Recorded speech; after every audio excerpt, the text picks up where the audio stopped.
আপনি আমার গুনাহগার বান্দাদেরকে বলে দেন যারা গুনাহ করে নিজেদের প্রতি জুলুম করেছে, ইবাদিয়াল্লাযীনা আসরাফু, আমার সকল বান্দা যারা নিজেদের প্রতি গুনাহর মাধ্যমে জুলুম করেছো, আমার কাছে ফেরত আসো, আমার কাছে ফেরত আসো। ইয়া ইবাদিয়াল্লাযীনা আসরাফু আলা আনফুসিহিম লা তাকনাতু মির রাহমাতিল্লাহ, বান্দা আল্লাহর রহমত থেকে নিরাশ হয়ে যাও না। তোমার গুনাহ যত হোক, তোমার গুনাহ যদি পর্বতমালাকেও ছাড়িয়ে যায়, বিনাশ হবে না বান্দা। ইবাদিয়াল্লাযীনা আসরাফু আলা আনফুসিহিম লা তাকনাতু মির রাহমাতিল্লাহ ইন্নাল্লাহা ইয়াগফিরুয যুনুবা জামিআ ইন্নাহু হুয়াল গফুরুর রহিম। বান্দা তোমার যত গুনাহ আছে সব গুনাহের ক্ষমা নিয়ে আমি আল্লাহর কাছে আমার কাছে ক্ষমা চাও। আজকের রাত্রিতে বান্দার জিন্দেগীর সকল গুনাহকে আল্লাহ ক্ষমা করে দিবে। হাদিসের মধ্যে আল্লাহ রাসূল বলেন, মহান আল্লাহ রাব্বুল আলামিন এই রাত্রিতে বান্দাকে ডাকতে থাকেন, আলা মিন মুস্তাগফিরিন ওয়া আফিরান, আলা মিন মুস্তাগফিরিন ওয়া আফিরান, আলা মিন মুবতালান ওয়া হুয়া আলা কাযা আলা কাযা হাত্তা ইয়াজু আল বালু। মহান আল্লাহ রাব্বুল আলামিন আল্লাহ রাসূল বলেন, এই ক্ষমার পদ্ধতিতে আল্লাহ পাক বান্দাকে ডাকতে থাকেন, আলা মিন মুস্তাগফিরিন, আমার বান্দাদের মধ্যে কি আমার বান্দা তোমাদের মধ্যে কেউ কি আছো যার গুনাহ আছে, এই গুনাহ থেকে তুমি ক্ষমা চাও, পরিত্রাণ থেকে চাও, আমি আল্লাহর কাছে ক্ষমা চাও, আমি আল্লাহ তোমাদের জিন্দেগীর সমস্ত গুনাহকে মাফ করে দেব। আমার বান্দা তোমাদের মধ্যে এমন কোনো ব্যক্তি কি আছো যে তার রিজিকের অভাবে অনশনে আছো, আমি আল্লাহর কাছে রিজিক চাও, আমি আমার বান্দার রিজিকের অভাবকে দূর করে দেব। আমার বান্দাদের মধ্যে কে আছো বিপদের নিকটে আমি বদলান বাবা, আমি আজকে তাকে সমস্ত বিপদ থেকে উদ্ধার করব। আলা কাযা আলা কাযা তাই একটু ফজর কি করতে ডাকতে থাকবে যে বান্দা তোমার জীবনে অপূর্ণতা আছে, আমার কাছে চাও, তোমার জীবনে অসমাপ্তি আছে, আমার কাছে চাও, আমি তোমাকে পূরণ করে দিই। ক্ষমা চাও, ক্ষমা করে দেবো। রিজিক চাও, রিজিক দিয়ে দেবো। বিপদ থেকে মুক্তি চাও, তোমাকে আমি বিপদ মুক্ত করে দেবো। পেরেশানি থেকে উদ্ধার পেতে চাও, আল্লাহর ব্যবস্থা হবে। সুতরাং আমরা ইনশাআল্লাহ কোনো আমরা শুরু করব। দুনিয়াতে মানুষ যখন অপরাধ করে, গোটা দুনিয়া এই অপরাধীকে খুঁজে শাস্তি দেওয়ার জন্য। আর আপনার আমার আল্লাহ এমন রব, এমন আমাদের প্রভু, এমন আমাদের মালিক, আল্লাহ তার সাথে যারা অপরাধ করেছে তাদেরকে খুঁজে শাস্তি দেওয়ার জন্য, ক্ষমা করার জন্য। দুনিয়াতে কোনো ব্যক্তি যদি কোনো অপরাধ করে জেলখানায় যায়, যদি সেই সাজা ভোগ করে সে জেলখানা থেকে বের হয়েও আসে, জেলখানা রেজিস্টারে তার নাম লিপিবদ্ধ থাকে অমুক সময় অমুক ব্যক্তি অমুক অপরাধে এতদিন থেকে এতদিন পর্যন্ত সাজা ভোগ করেছে, এরকম বোঝা যায় না। এই থানাগুলি রেজিস্টারের মধ্যে তাদের নথিপত্রের মধ্যে থাকে। 100 বছর আগেও যদি সংরক্ষিত থাকে, 100 বছর আগে কোনো লঙ্ঘিত অপরাধী আপনি ভোগ করতে চান তাদের এমন রব। আমরা যখন কোনো গোনা করি তখন আমল নামায় একটা জিনিস জমা হয়, গোনা জমা হয়। শুধু ওই গুনাহকে মাফ করে দেন তা না, ওই গুনার জায়গায় নেকি দ্বারা পরিবর্তন করে দেন। সে মহান রবের কাছে ফিরবেন না কোথায়? আজকে রাত। সুতরাং সর্বশেষ, যেহেতু অনেক ভাই বলে, অনেক ওলামা ইকরামও বলে, যেহেতু এটা সাধারণ ক্ষমার রাত, সুতরাং ঘুমায় থাকলেও আল্লাহ ক্ষমা করে, এটা আমরাও বিশ্বাস করি। আল্লাহ যদি চান ঘুমায় থাকলেও ক্ষমা করে দিতে পারে। তো এখন আপনাদের কাছে প্রশ্ন, আমরা জানলাম যে এটা ক্ষমার রাত, আপনার আমার কাজ কি, দায়িত্বটা কি? ঘুমায় পার করার আগে আল্লাহ কাছে ক্ষমা দিয়ে রাখতে পারবে।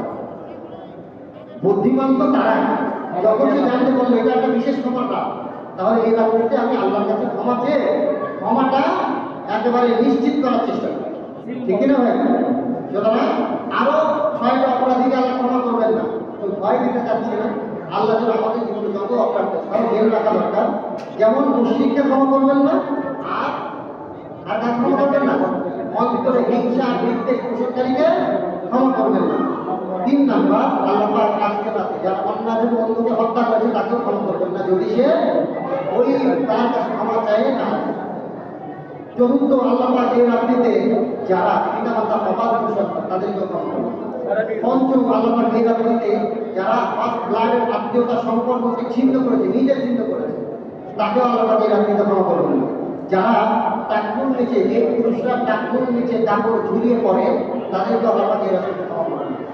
পুরুষের জন্য টাকুর উপরে কাপড় করা ওয়াজিব। 7ম, এই রাত্রিতে আল্লাহ পাক জেনাকারীকে ক্ষমা করবেন না। দেশে ফাঁস দিলে আল্লাহ পাকের কাছে তাওবাতুন নাসুহা না করে। তাওবাতুন নাসুহা বলা হয় আপনি যে বিষয়ে তওবা করেছেন ভবিষ্যতে আর ওই কথা করবেন না, এটা বলা হয় তাওবাতুন নাসুহা। আজ আমরা তাওবাতুন নাসুহা করবো ইনশাআল্লাহ। 8ম, যে ব্যক্তি নিয়মিত মদ্যপান করে, নেশা করে, তাদেরকে আল্লাহ পাক ক্ষমা করবেন।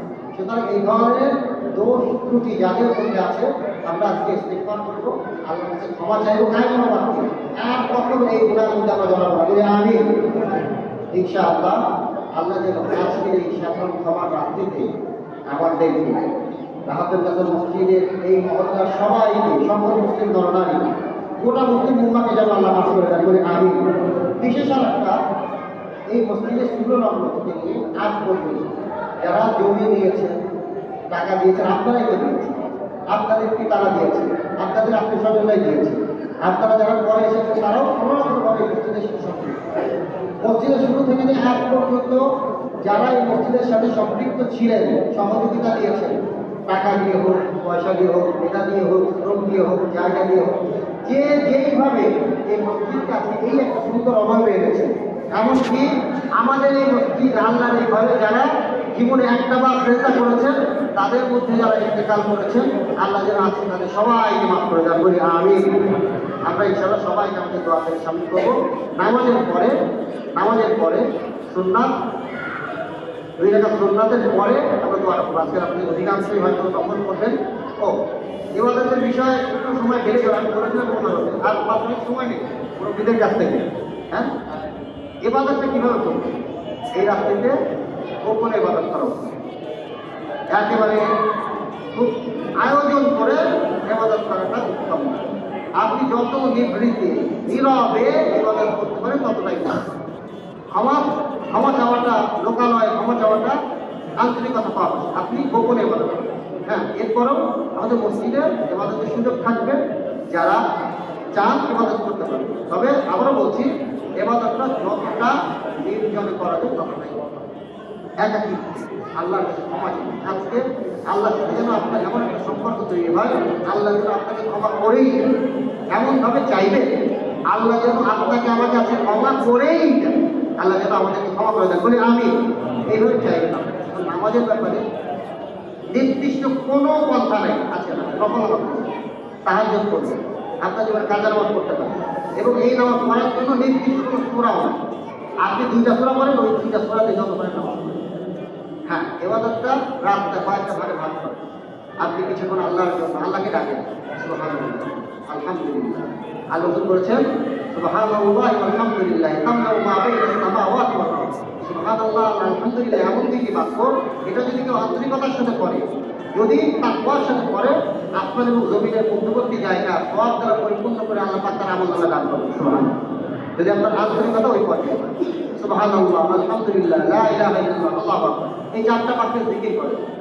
আপনি কিছুক্ষণ কোরআন তেলাওয়াত করতে পারেন, কোরআন তেলাওয়াত করেন। নামাজে সিজদার মধ্যে আল্লাহর কাছে দোয়া করেন।